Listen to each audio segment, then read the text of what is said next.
Hello everyone, welcome back to my channel smiley Ankita. और आज जितने भी लोग हमसे जुड़े हुए हैं उनको बहुत बहुत शुक्रिया कि वो अभी तक बने हुए हैं। एक्चुअली क्या है कि मैं डेली अपडेट नहीं कर पा रही हूँ, मतलब कि ब्लॉग लेके नहीं आ पा रही हूँ। और अभी क्या है कि चीज़ें कुछ ऐसी हैं कि मेरा एग्ज़ाम है कुछ दिन के बाद ही, और तो उसके लिए पढ़ना तो पड़ेगा। तो क्या है कि अभी मैं स्टडी पे भी ध्यान दे रही हूँ, क्योंकि ये तो खैर हम कभी भी कर सकते हैं, इसका अलग टाइम है, लेकिन स्टडी पे बहुत ज़्यादा फोकस करना होता है।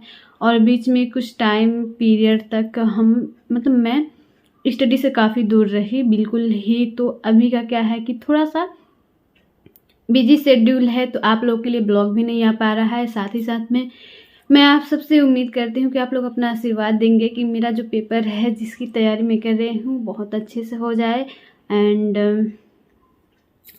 आज बात करते हैं ना कि मतलब कुछ ऐसे चल रहा है कि ज़िंदगी में पता नहीं क्या है, सब कुछ अच्छा है लेकिन कहीं कहीं कुछ ऐसे लग रहा है कोई कमी सी रह गई है, कुछ तो है जो कि पूरा होना चाहिए। और आई थिंक आप सबके साथ ही ये होता है, मेरे साथ भी अभी फ़िलहाल में हो रहा है। आई डोंट नो क्या है। तो मतलब एक समय आता है कि आप सोचते हैं कि हम क्या करें क्या ना करें, हमारे साथ क्यों हो रहा है, क्या हो रहा है। तो वहाँ पे कुछ चीज़ें होती हैं, काफ़ी सारी उम्मीदें टूटती हैं। मैं किसी को ब्लेम नहीं कर रही, मतलब मैं अपना पर्सनल एक्सपीरियंस शेयर कर रही हूँ कि काफ़ी चीज़ें ऐसी होती हैं कभी कभी। एंड वहाँ पे आपको समझ नहीं आता। लेकिन मेरे साथ मतलब बुरा तो नहीं हुआ है, अच्छा हुआ जो भी हुआ, और जो हो रहा है वो भी अच्छा हो रहा है। बस कुछ चीज़ें हैं मुझे लगा कि आप लोग के साथ शेयर करनी चाहिए। आप लोग में से ऐसे बहुत सारे लोग होंगे जो कि ऐसे सिचुएशन से गुजरते होंगे। तो मैंने कहीं मतलब मैं जब गीता का पाठ कर रही थी तो उसमें मैंने पढ़ा कि जो होता है अच्छे के लिए होता है, मतलब जो हुआ वो अच्छे के लिए हुआ, जो हो रहा है वो भी अच्छे के लिए हो रहा है, और जो होगा वो भी अच्छे के लिए होगा। तो बेसिकली मतलब उस चीज़ को मैंने जाना, मैंने सोचा समझा, और मुझे लगा कि वाकई में जो जो भी हमारे साथ होता है, भूत भविष्य वर्तमान जो भी चीज़ें घटती हैं, जो भी हमें आज लगता है कि यार मेरे साथ ही क्यों हुआ, कितना ज़्यादा बुरा था, बुरी से बुरी चीज़ें या फिर अच्छी से अच्छी चीज़ें, क्योंकि कुछ भी परमानेंट नहीं है, ये भी गीता में ही लिखा गया है। और तो जो भी होता है उसके पीछे एक कारण भी होता है। अब क्या है कि आपको लग रहा होगा मैं बहुत ज़्यादा ज्ञान दे रही हूँ, तो ऐसा कुछ नहीं है। बस मुझे ये लाइनें अच्छी लगी और मैंने इसको मतलब मैंने कुछ कुछ लाइनें अपने जहाँ पे मैं स्टडी करती हूँ वहाँ पे लगा के भी रखी हैं, जिससे कि मैं जब मतलब ऐसे लगे कि यार अब नहीं, मतलब अब नहीं होगा मुझसे, या अब नहीं, या फिर इतना करने के बाद भी ये हो रहा है, या फिर बहुत सारी चीज़ें होती हैं ज़िंदगी से जुड़ी हुई। क्योंकि इंसान हैं, दुनिया में आए हैं तो रहना तो पड़ेगा, यहाँ पे जीना भी पड़ेगा, और हंस करके खेलना कूदना गाना फिरना मतलब सब कुछ करना पड़ेगा। मैंने सुना था एक्चुअली कि गीता में आपके हर एक सवाल का जवाब है। और काफ़ी समय से मैं सोच रही थी कि मैं गीता लेकर के आऊँ, उसको पढूँ, बट कुछ सिचुएशन ऐसी थी कि मैंने लाया तो, लेकिन उसको मैंने ऐसे ही रखा हुआ था। स्टार्ट किया था पढ़ना लेकिन कंप्लीट नहीं हो पाया था। तो अभी कुछ समय से मैं गीता को पढ़ना स्टार्ट कर रही हूँ, मतलब मैंने स्टार्ट कर दिया है। काफ़ी चीज़ें फ़िलहाल तो अभी थोड़ी बहुत टूटी फूटी समझ में आ रही हैं, क्योंकि ऐसे है कि गीता को जब आप फर्स्ट टाइम पढ़ते हैं तो आपको लगा कि ये सही नहीं है, मतलब कि आप क्या पढ़ रहे हैं। सेकेंड टाइम में भी आपको समझ नहीं आता है। जब आप उसको तीसरी बार रिपीट करते हैं तो आपको टूटी फूटी चीज़ें समझ में आती। लेकिन मैं जब पढ़ती नहीं थी तो मैं ऑडियो बुक सुनती थी, कुकू एफएम से, पॉकेट एफएम से, और अलग अलग तरह के प्लेटफॉर्म से मैं ऑडियो बुक सुनती रहती हूँ। गीता के बारे में बहुत सारे, मतलब अपने धर्म के बारे में, संस्कृति के बारे में, जिससे कि हमें काफ़ी चीज़ें नॉलेज में आ गई हैं।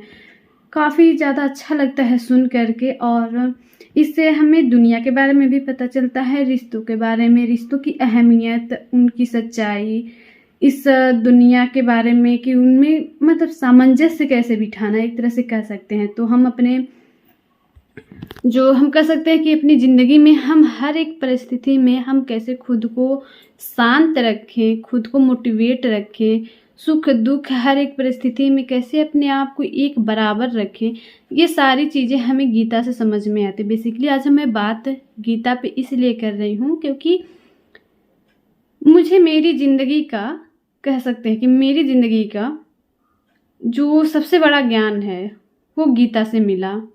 और अभी तो खैर स्टार्टिंग है, स्टार्ट में ही मुझे काफ़ी अच्छा लग रहा है पढ़ के, जान के उसके बारे में। और कृष्ण जी से तो मतलब कृष्ण जी तो, कान्हा जी तो मेरे फ्रेंड बन चुके हैं, ऐसे कह सकते हैं। क्योंकि जब भी मुझे लगा है कि मैं कुछ गलत करने जा रही हूँ और मुझसे कुछ गलती हो रही है या फिर ये रास्ता गलत है, या जब भी मैं ये कह सकती हूँ कि जब भी मैं भटक रही थी तो कान्हा जी हैं जिन्होंने मुझे सही रास्ता दिखाया।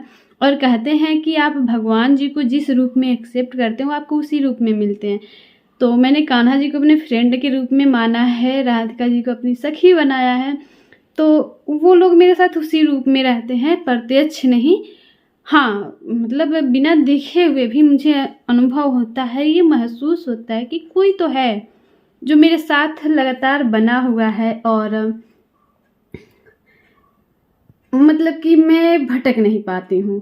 ये कह सकते हैं कि मुझे भटकने से बचाता है, मेरे साथ लगातार बना हुआ है, अपना आशीर्वाद बनाए रखा है, सही गलत का फ़र्क सिखाता है। और मेरी ज़िंदगी में इस टाइम काफ़ी सारी हैप्पीनेस हैं, बहुत सारी खुशियाँ हैं। जितना कह सकते हैं मतलब कि जितना भी कान्हा जी ने दिया उतना बहुत है, बहुत है, बहुत है। और बस आपसे यही कहेंगे कि अगर आप भी अपनी ज़िंदगी में थोड़े से भी परेशान हैं या चाहते हैं कि पॉजिटिव बदलाव आए आपकी लाइफ में, तो आप देर ना कीजिए, जितनी जल्दी हो सके सच्चे मन से गीता को लाइए और गीता में विश्वास करके आप अपने आप को भगवान के चरणों में समर्पित कर दीजिए। जैसे एक छोटा बच्चा होता है, जब तक वो छोटा होता है तो पूरी तरह से अपने माँ बाप पे निर्भर होता है। और माता पिता ऐसे होते हैं कि बच्चों का बिल्कुल भी बुरा नहीं करेंगे, वो जो भी करेंगे उनके अच्छे के लिए करेंगे। सेम उसी प्रकार से, क्योंकि हम जब छोटे होते हैं तो अपने माँ बाप के प्रति एकदम समर्पित होते हैं। जैसे जैसे हम बड़े होते जाते हैं, ग्रो अप करते हैं, वैसे वैसे हमको लगता है कि हम अपने फैसले खुद ले सकते हैं। जाहिर सी बात है कि हम थोड़े समझदार भी होते जाते हैं और जैसे जैसे हम समझदार होते हैं तो हमारे अंदर फैसले लेने का जो होता है वो बढ़ता जाता है। मतलब कि हम फैसले ले सकते हैं, इस काबिल जब हो जाते हैं। लेकिन कुछ चीज़ें होती हैं जो हमारे हाथ में नहीं होती हैं और उसको पूरा करने के लिए कह सकते हैं कि उन सारी चीज़ों को सही करने के लिए हमें उस शक्ति से जुड़ाव करना पड़ेगा, उससे जुड़ना पड़ेगा जो पूरी दुनिया को संभाले हुए है, जिसकी वजह से सारी दुनिया चल रही है। और तो जैसे एक छोटे से बच्चे की जिद माँ बाप नहीं पूरी कर सकते, हर जिद को नहीं पूरी कर सकते, जो बच्चे के अकॉर्डिंग सही लगता है माँ बाप वही करते हैं। सेम वही चीज़ें हमारे साथ भी हमारे भगवान भी करते हैं कि हम जितनी उम्मीदें उनसे करते हैं, जितनी चीज़ें हम उनके आगे कहते हैं कि भगवान जी मुझे ये दे दीजिए, भगवान जी मुझे वो दे दीजिए, मुझे ये चाहिए, मैं आप मुझे पेपर में मतलब एग्ज़ाम में पास करा देंगे तो मैं आपके व्रत करूँगी या प्रसाद चढ़ाऊँगी।